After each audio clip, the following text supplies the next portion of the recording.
본 말씀을 통해서 연합의 조건이라는 제목으로 하나님의 말씀 증거하겠습니다. 앞으로의 시대는 인공지능, AI라고 하는 그런 기술이 우리 삶 가운데 널리 접목이 되고 일상적인 그런 부분을 차지하게 될 겁니다.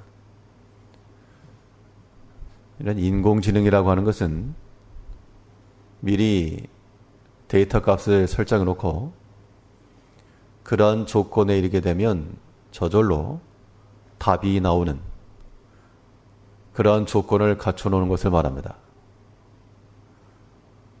그래서 이러한 조건씩만 잘 갖춰 놓는다 그러면 상당히 편리하고 또 수월하게 일을 처리할 수 있는 것이 사실입니다.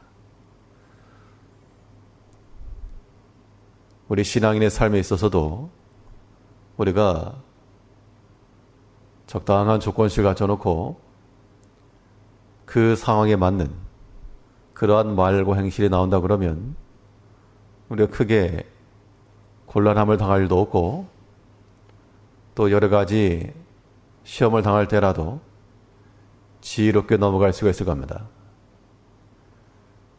특별히 우리가 교회의 본 목적인 이 공동체성, 하나됨, 이 연합을 이루어감에 있어서 이것을 분열시키는 그러한 반대 조건을 상쇄하고 연합이 될 수 있는 그러한 자동 조건을 잘 설정해 놓으면 이 교회의 본질이 해쳐지지 않을 겁니다. 그러면 우리 개개인의 삶에 있어서 개인의 관계나 혹은 가정이나 이 교회 공동체 내에서 연합을 잘 이뤄갈 수 있는 그러한 조건들은 무엇이겠는가? 오늘 본 말씀을 통해 살펴보시면 먼저는 이 공격성을 감소시켜야 됩니다. 공격성이라고 하는 것은 오늘 본문에 있는 그대로 다툼이나 또는 이 성내는 것, 이런 것들은 관계를 이룸에 있어서 상당히 공격적인 겁니다. 이러한 조건이 준비되어 있으면 번번이 사건마다 다툼이 일어나고 성냄이 일어나고 그렇게 해서는 연합을 이룰 수 없다는 겁니다. 그럴 바엔 차라리 혼자 사는 게 낫다라고 말하고 있는데 이거는 혼자 살아라 라고 하는 말씀이 아닌 겁니다. 우리 19절 보시면 다투며 성내는 여인과 함께 사는 것보다 광야에서 혼자 사는 것이 나으니라. 혼자 살아라 그런 의미가 아니고 모든 다툼이나 성냄을 버려라. 그리고 관계의 일치와 하나됨을 유지하라 이겁니다. 다툰다는 것과 성내는 것이 조금 구별돼서 표현되고 있는데요. 다투는 것보다 우리가 더 근본적으로 염두에 둬야 될 것이 성냄이 있습니다.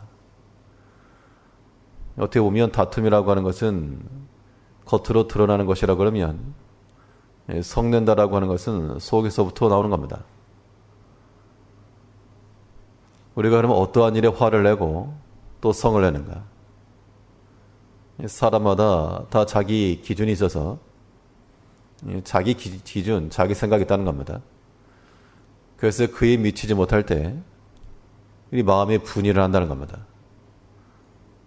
그런데 이러한 성냄이라고 하는 것은 어디까지나 자기 자신을 위주로 생각하는 것이기 때문에 당연히 갈등의 조장이 되고 연합이 깨지는 겁니다. 그래서 성경은 말하기를 우리 속에서 너희 마음을 따라 행하라 그렇게 표현한 것이 아니고 그리스도 예수의 마음을 닮아라. 그러니까 사람마다 다 자기 생각이 다르기 때문에 자기 생각과 고집으로 일하려고 그러면 마치 다투는 여인과 함께 사는 것처럼 다투는 남편과 사는 것 똑같은 겁니다. 자기 생각과 자기 기준만 나타내려고 하니까 당연히 여기서는 연합이 불가합니다. 하나님께서 이런 성향이 다르고 생각이 다른 우리를 굳이 하나로 모으시는 것은 오직 예수 그리스도의 십자가 안에서 가능하기 때문에 그렇습니다. 그러므로 우리가 구원을 받은 그리스도 예수의 사람들이라면 우리는 나와 다른 모든 다른 생각에 있어서도 이것이 갈등이나 다툼이나 속냄으로 나타나지 않고 연합과 질서를 이뤄갈 수가 있어야 됩니다. 가능성 오직 하나. 우리가 그리스도 예수의 마음을 가질 때 가능합니다. 그리스도 예수의 마음이라고 하는 것은 우리에게는 십자가를 지는 것 같은데 십자가의 본질은 자기 부정이요. 자기가 죽는 데 있는 겁니다. 사람마다 자기 생각에 살아가지고 마치 뻣뻣한 자세를 가지고 있으면 그것은 찌르는 것이 되고 마는 겁니다. 마치 음식을 하거나 할 때 소금을 뿌려서 숨을 죽이는 것처럼 그렇게 해서 자기의 것이 좀 빠져나오고 맛이 배어 들어가야 하나의 조화를 이루고 더 좋은 맛이 나는 것처럼 사람이 자기 목을 세우고 자기 목소리를 크게 한다고 해서 그게 선하고 아름다운 것은 결코 아닙니다. 우리가 연합을 해치면서까지 다투고 성내는 것, 이것의 문제는 본인에게 있습니다. 물론 다른 사람은 다 잘못되고 자기 자신이 옳을 수도 있죠. 그럴지라도 다툼과 성내는 방식으로 주의 일을 이룰 수는 없습니다. 예수님께서 십자가를 지실 때 예수님이 틀려서 고난받고 욕을 받으신 게 아닙니다. 예수님께서 오르셨고 그를 신문하고 힐난하던 모든 사람들이 다 잘못되었지만 예수님께서 다투는 자가 되지 아니하시고 마치 양털 깡자 앞에 순한 양과도 같이 하나님의 뜻이 이루어지기를 바라는 심정을 가지고 그 모든 수욕과 고난의 때를 지내셨습니다. 하나님께서 그것을 귀히 여기시고 가장 존귀한 이름을 주셨다라고 성경이 말하고 있습니다. 이제 우리가 생각할 것은 우리 개개인의 심령 속에 아무튼 이런 좀 공격적인 성질을 좀 줄여야 됩니다.